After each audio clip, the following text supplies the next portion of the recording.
Well, that was not near as fun as the previous 3 weeks, Dolphins fans. Ben Morgan, Fins Up Network.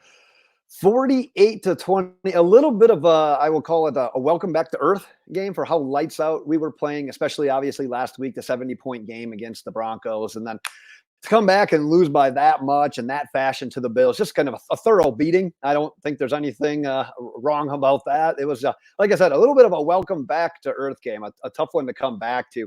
Bills exposed some weaknesses. Once again, we had our issues with Josh Allen. We once again cannot solve him.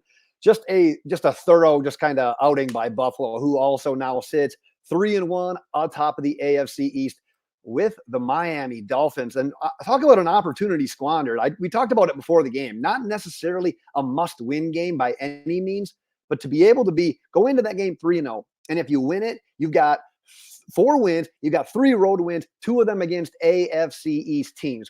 Also, one of those obviously being the Bills, who's probably the cream of the crop in regards to competition for the division. So obviously, we're still looking all right.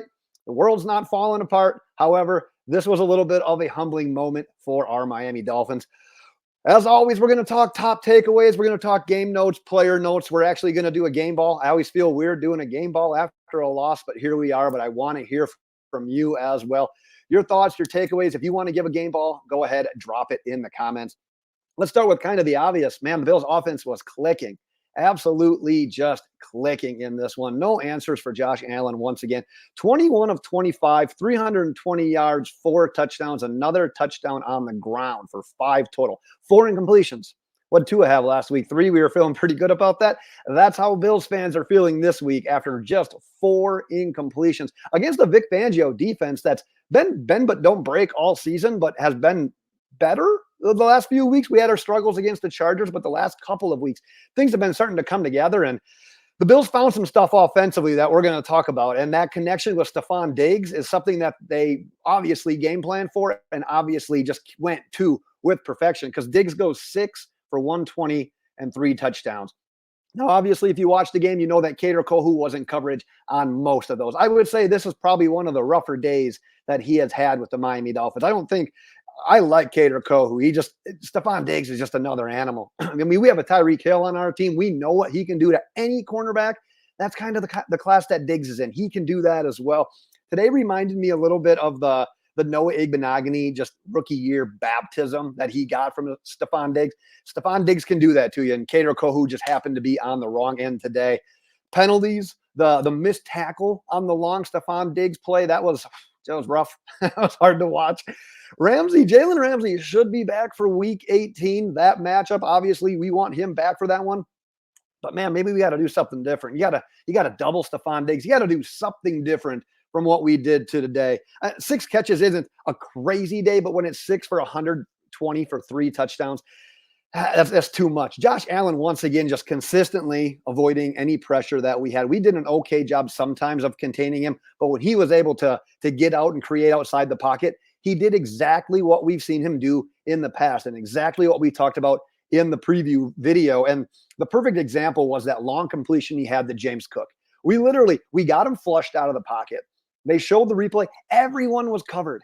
And then he just gets a little bit further outside of the pocket.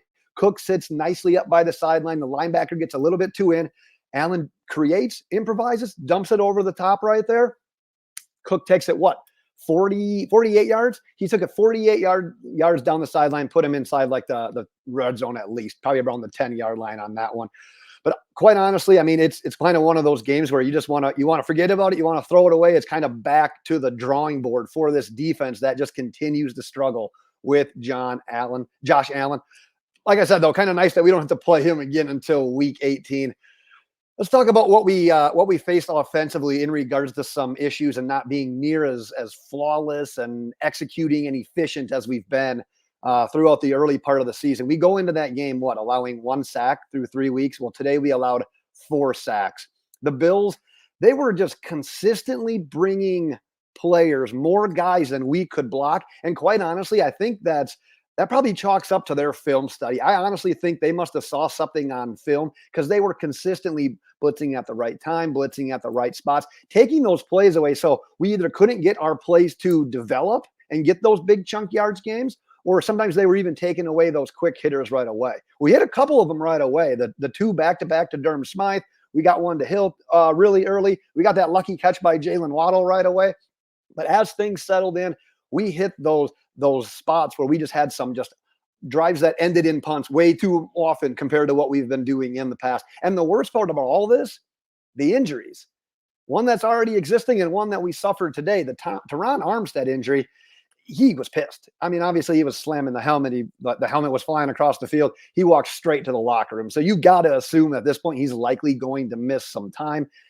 And then Liam Eichenberg filling in for Connor Williams. We know it was going to be a struggle. Ed Oliver is a pretty damn good player, interior defensive line for the Bills, and we honestly just didn't have the answers. Eichenberg, the bad snaps were there. And honestly, one of the bad snaps he had, it's that play where the running back goes and Tua kind of turns his back, and sometimes they hand it, and then sometimes they do like the play action kind of off of it, and he usually gets a pretty decent gain on that. Well, the timing goes off. Tua ends up getting a rusher right in his face. The play gets completely blown up. Well, what happened on the exact next play? It's 2nd and 10 because of that snap, because of that play. Tua throws the interception.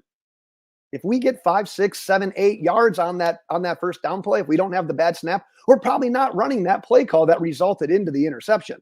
So it's kind of that play before the play. If this happens, then maybe this doesn't happen. It's kind of one of those things that revisionary, like the history of looking back at something, you can always do that, but it's always so untimely when it's these type of things. So that kind of killed us, obviously, in the offense. Eichenberg also had the penalty for being downfield illegally on the Jalen Waddle touchdown. So obviously that got brought back. That drive then results in a turnover on down. So as Dolphins fans, as it comes to the offensive line, to the protection, a couple of things. We got to pray that Connor Williams is back. I know his snaps aren't anything great, but what he provides as a blocker, obviously we can't fill those shoes with anyone else right now. And then just hope that Teron Armstead doesn't miss too much time. But like I said, I don't know anything on it as of right now. It just didn't look all that great. Let's hit one of the positives of the day. Rookie, speedster, playmaker, De'Von Achane. 8 carries, 101 yards, 2 touchdowns, added 19 yards through 3 catches in the air. A lot of those yards, obviously, he didn't just get them all on one, but a nice 55-yard run by him in the second half as well. In the first drive, we used him in a spot a lot. So he ended up scoring a touchdown on the first drive, but we saw him kind of in that Tyreek Hill spot where he was lined up as that exit motion. So what we're meaning there is when Tyreek kind of sits behind like one of the tackles and then goes out into motion and gets that speed. We were seeing De'Von Achane using that. So I'm kind of curious to see if we see more of that, his involvement as a pass catcher and trying to get that speed going on the outside. Very promising. I like the way he did that. We got to see Achane in that position, or at least early in the game. And then on his second touchdown, that's the play where Tyreek actually begins in the backfield. And the defense obviously is going to respect Tyreek Hill, and they're going to respect that speed. That results in the De'Von Achane. God, I'm blowing it already. De'Von Achane touchdown as well. But McDaniel in the offense, we were clicking early. It was touchdown, touchdown, touchdown, touchdown. It was 14-14 before you could even blink.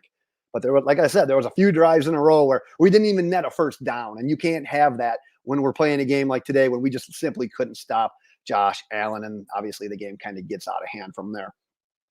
Final notes, game ball, the Raheem Mostert fumble on 3rd and 1. We run it wide. I'm unsure about that play call. I don't like the second guess play calls. It's hard to argue with a guy who just put up 70 points last week, but we get to do that as fans. I guess that's just something that we're entitled to at this point in time. But it almost kind of felt like we were just scared of running it inside, knowing how strong the Bills' interior defensive line is and knowing that we were playing without Connor Williams at center. So that kind of handicaps you as well. And then it's 4th and 1 later in the game. And Tony Romo even pointed this out on the replay. But Buffalo was playing back with the 2 high safeties, and then they were doubling Tyreek Hill. Perfect time to run?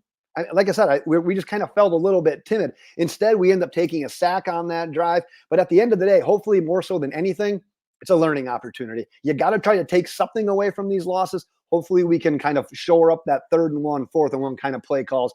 Hopefully Connor Williams can get back so we can feel a little bit more confident running the ball up the middle as well. Another kind of positive as well. Van Ginkel filled in nicely for Jalen Phillips. 5 tackles, 2 sacks, 3 tackles for a loss.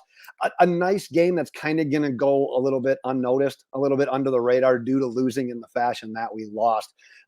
game ball, like I said, I always hesitant to award too much of a game ball in a loss, but it's between Achane and Andrew Van Ginkel. I'll give it to Achane, the rookie. Like I said, he's exceeding expectations so far. I had high hopes for him, but right now what he's doing, we always talk about his size, his structure, but man, he can run pretty powerful as well. Like if you're not completely squared up on him, he's not an easy guy to bring down, and he's constantly going for positive yards. Over 100 yards today on less than double-digit carries. We will take that. Tough one today, though, Dolphins fans. So, yeah, let's hear from you. Go ahead, drop your thoughts, your comments, any takeaways. Go ahead, drop those in the comments. And then we just got to get on to the next week. So, yeah, tough one to swallow, Dolphins fans. But until next time, fins up.